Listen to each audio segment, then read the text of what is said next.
खरं म्हणजे मी 51,000 रुपये मी स्वतः जोडून दिलेले नाही. आमची नुटा संघटना आहे, प्राध्यापक संघटना आहे आणि आम्ही समाजाचा देणं लागतो. समाजामधून आम्ही ज्या अर्थी शासनाकडून पगार घेतो, पगार घेतल्यानंतर आपल्या समाजामधले काही दीनदलित दुःखी लोक असेल त्या लोकांना आपण मदत केली पाहिजे. कोरोना काळामध्ये आम्ही मोक्षधामामध्ये शवपेटी दिली होती आणि ग्रामीण रुग्णालयाच्या मध्ये निबुलायझर्स आणि बीपी ऑपरेटर्स आम्ही त्या आमच्या संघटनेकडून दिलं होतं. आणि आम्हाला असं कळलं की नंददीप फाउंडेशनचं काम आम्ही पाहिल्यानंतर काही लोकांशी आमचा संबंध आला आणि मी तेव्हाच ठरवलं होतं की या नंददीप फाउंडेशनला आपण 51,000 रुपयाची देणगी आपल्या संघटनेकडून द्यावी. कारण आमच्या संघटनेजवळ थोडाफार निधी असतो.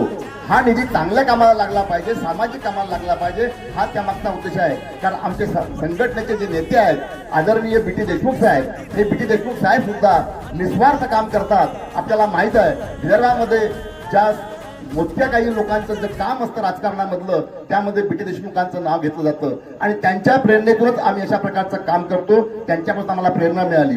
यापुढे सुद्धा आम्ही नंददीप फाउंडेशनला कुठल्या प्रकारची जर काही आर्थिक मदत लागत असेल तर आम्ही नेहमी तयार राहू. आमचे सगळे टीम जे आहेत, आमचे जे सदस्य आहेत हे केव्हाही तुमच्या सोबत राहतील.